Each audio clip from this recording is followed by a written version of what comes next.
प्रधानमंत्री नरेंद्र मोदी आज श्रीनगर के बख्शी स्टेडियम में विकसित भारत विकसित जम्मू कश्मीर कार्यक्रम में शामिल हुए।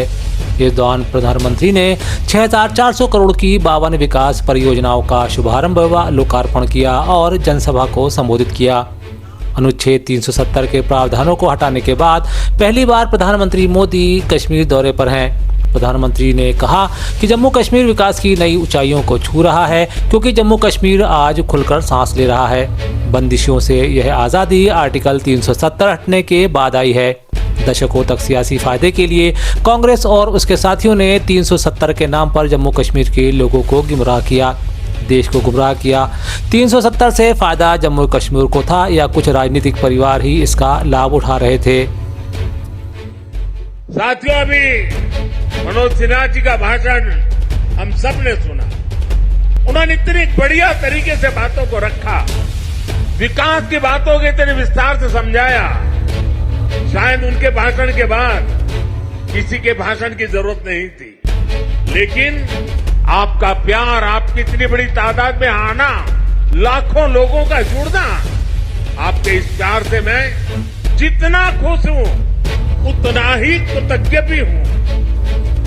मोदी प्यार के इस कर्ज को चुकाने में कोई कोर कसर नहीं छोड़ेगा। और मैं 2014 के बाद जब भी आया मैंने यही कहा, मैं ये मेहनत आपका दिल जीतने के लिए कर रहा हूं और मैं दिनों दिन देख रहा हूं कि मैं आपका दिल जीतने की दिशा में सही दिशा में जा रहा हूं। आपका दिल मैं जीत पाया हूं और ज्यादा जीतने की कोशिश मेरी जारी रहेगी। और ये सतना जिले के लिए गुरुवार का दिन सौगातों से भरा रहा। देश के प्रधानमंत्री नरेंद्र मोदी ने यहां वर्चुअली स्वदेश दर्शन योजना के अंतर्गत 26 करोड़ की लागत से चित्रकूट घाट पर अध्यात्म का अनुभव परियोजना का उद्घाटन किया। वहीं मुख्यमंत्री डॉक्टर मोहन यादव ने जिले में 139 करोड़ से अधिक के विकास कार्यों का लोकार्पण और शिलान्यास भी किया। बता दें कि पर्यटन विभाग के प्रोजेक्ट स्वदेश दर्शन योजना 2.0 के तहत मंदाकिनी के घाटों के जीर्णोद्धार और उन्नयन कार्य के लिए यह योजना लाई गई है। इस दौरान मंच से सीएम यादव ने जय श्री राम के नारे लगाकर अपना संबोधन शुरू किया। उन्होंने कहा कि यह सुखद संयोग है कि श्रीनगर में कार्यक्रम के चलते पीएम मोदी ने इस कार्यक्रम के लिए समय निकाला। जो श्रीनगर नाम का था वहां शी का तेज मध्यम पड़ गया। इस दौरान श्री यादव ने स्वयं सहायता समूह के स्टॉल्स का निरीक्षण भी किया और जैकेट भी खरीदी। और हम और आप सब मिलकर के आज जिस स्थान में खड़े होकर के बात कर रहे हैं, लगभग बहुत बड़े निर्माण कार्यों का यहाँ लोकार्पण भूमि पूजन हमने किया है।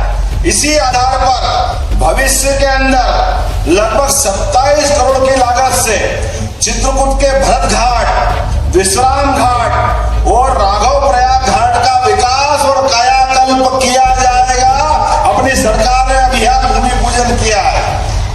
ये घाट नदी घाटी संस्कृति हजारों हजार साल से भारतीय संस्कृति के नाते से जानी जाती।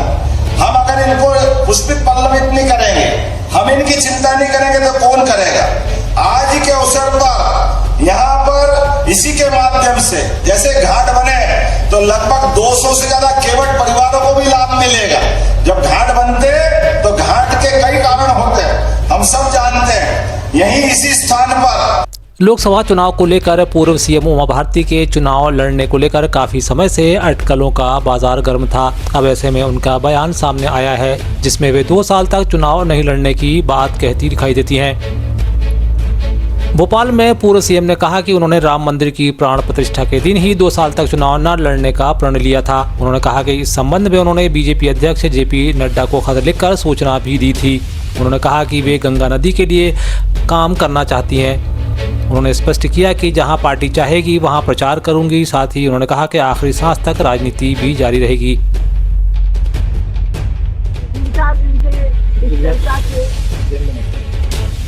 मुझे एक चर्चा का सामना करना पड़ा कि मैं चुनाव क्यों नहीं लड़ रही हूँ, कहाँ से लड़ रही हूँ, क्या हो रहा है। तो मैं आपको कहना चाहती हूँ कि हमारे संगठन के सभी संगठनों के सबसे महत्वपूर्ण व्यक्ति को अयोध्या में कह चुकी हूँ कि चुनाव नहीं लड़ूंगी 2 साल। अब आप कहोगे 2 साल बीत तो कोई चुनाव नहीं होगा, नहीं, राज्यसभा वगैरह के चुनाव होते हैं। तो मैंने कहा कि इसका कारण बना कि जब मैं 22 जनवरी को रामलला की प्राण प्रतिष्ठा में बैठी हुई थी आगे की तो मुझे पूरा अयोध्या आंदोलन का स्मरण आता रहा और मुझे लगा कि किसके कारण आज हम यहाँ पहुंचे। मुझे अशोक सिंह देवरा बाबा उनकी दृढ़ता का परिणाम था कि आज रामलला की प्राण प्रतिष्ठा होता। मुझे लगा कि मेरी दृढ़ता में कुछ कमी रह गई तो गंगा का काम वहीं ठहरेगा 2017 में जहाँ पर कि छोड़ा और उससे मेरा मन इतना व्याकुल हुआ उन 5-6 घंटों में ही कि संयोग से मुझे उनको बगल में बैठने का मौका मिला। तो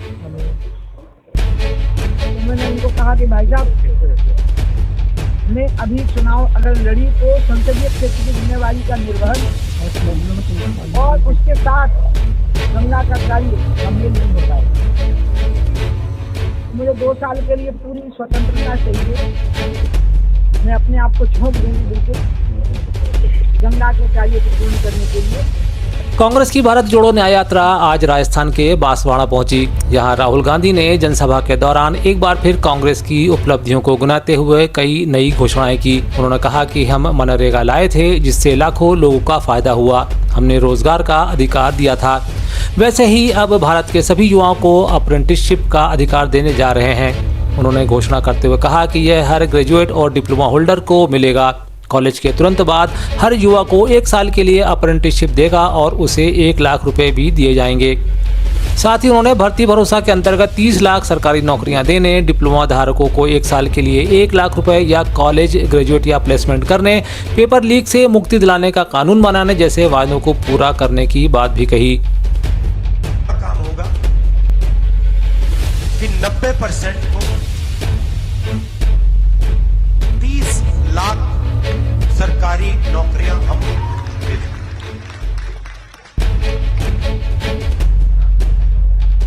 दूसरा ऐतिहासिक काम,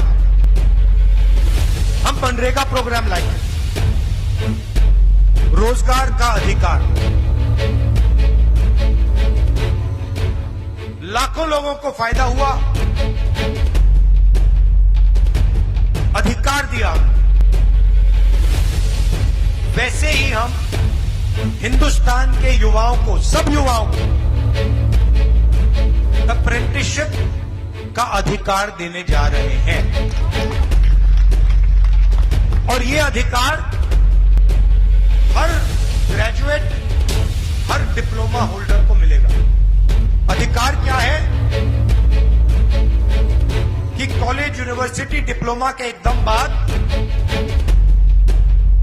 1 साल के लिए हर ग्रेजुएट को प्राइवेट कंपनी में, सरकारी ऑफिस में 1 साल की अप्रेंटिसशिप दी जाएगी और 1 लाख रुपए इसे 1 साल में दिया जाएगा।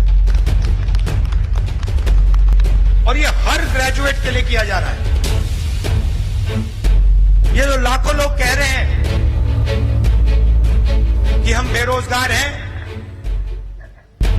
कॉलेज के एकदम बाद अगले दिन इनको अप्रेंटिसशिप मिल जाएगी और ये अधिकार होगा। ये ऐसी है। मध्य प्रदेश में राहुल गांधी की भारत जोड़ो न्याय यात्रा को लेकर दिग्गज नेता और पूर्व मुख्यमंत्री दिग्विजय सिंह ने कहा कि भाजपा द्वारा फैलाई जा रहे धार्मिक उन्माद और सब धर्मों के बीच आपसी दुश्मनी को कायम रखने के उद्देश्य से ही यह यात्रा संपन्न कराई जा रही है।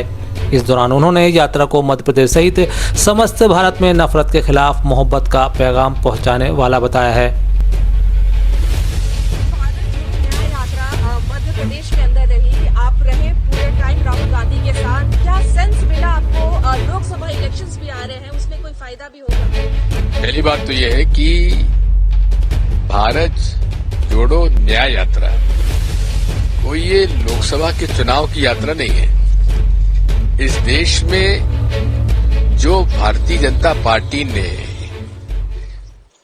धार्मिक उन्माद, धार्मिक कलह, महंगाई बढ़ती जा रही है, बेरोजगारी बढ़ती जा रही है, झूठे वादे करते हैं, झूठे तथ्य सामने लाते हैं, लोगों को ठगा जा रहा है, उसको जागृत करने के लिए लड़ाई लड़ रहे हैं। जो नफरत की आग पूरे देश में फैला दी है, हिंदू मुसलमानों में आपस में झगड़ा करा रहे हैं, जबकि हिंदू मुसलमान सदियों से साथ रहते हुए आए।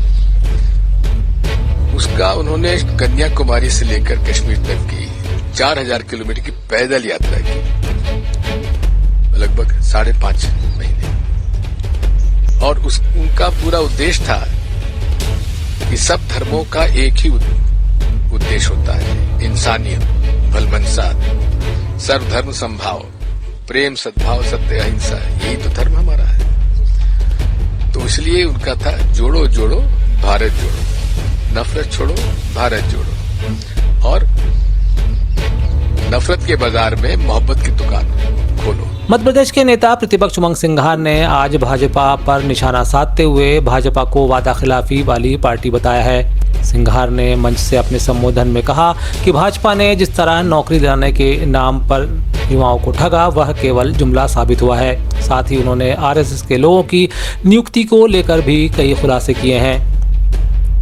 मोदी ने गारंटी दी कि 2 करोड़ नौकरियां मिलेगी। 2 करोड़ नौकरियां नहीं मिली।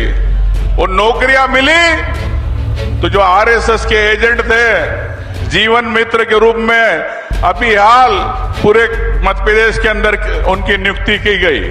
वो चुनाव में इनकी सिर्फ नियुक्ति उपयोग किया, वो चुनाव के बाद ये 9000 युवाओं के भविष्य को खत्म कर दिया। आज उनको सबको बाहर निकाल दिया। ये है भारतीय जनता पार्टी।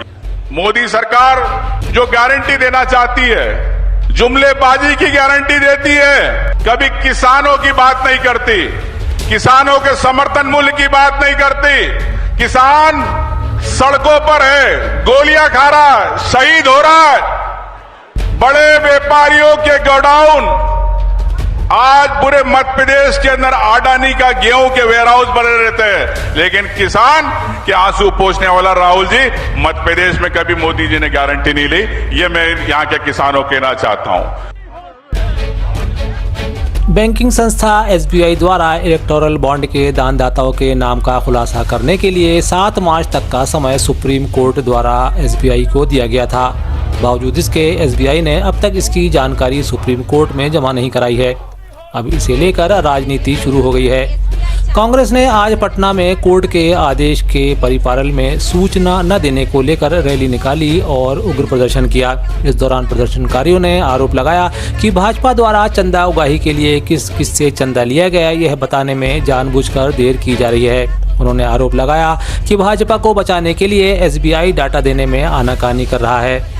यही कहेंगे कि अगर एसबीआई चाहती तो 1 सेकंड में पूरा डाटा दे देती, 1 सेकंड में 2 मिनट में पूरा डाटा दे देती, लेकिन वो इतना टाइम मांग रही है। और वो क्यों डाटा छिपा रही है? वो मोदी सरकार का डाटा छिपा रही है, क्योंकि जानती है मोदी सरकार अगर एसबीआई का डाटा, चंदा का डाटा आ गया तो मोदी सरकार को 1 सीट जीतना भी भारत में मुश्किल हो जाएगा। इसलिए वो मोदी सरकार को बचा रही है और भाजपा को बचा रही है एसबीआई, इसलिए डाटा नहीं दे रही है। हम लोग डिमांड कर रहे हैं कि हम लोग को डाटा दीजिए और हम लोग जनता के सामने लाइए। क्यों लाइए? क्योंकि ये आपका काम नहीं है, बैंक का काम नहीं है डाटा छुपाना, बैंक का काम है डाटा देना। लेकिन वो सिर्फ और सिर्फ मोदी सरकार को छुपाने के लिए, मोदी सरकार को बचाने के लिए वो डाटा छुपा रही है। लेकिन हम लोग कल यानी 8 मार्च को अंतर्राष्ट्रीय महिला दिवस है।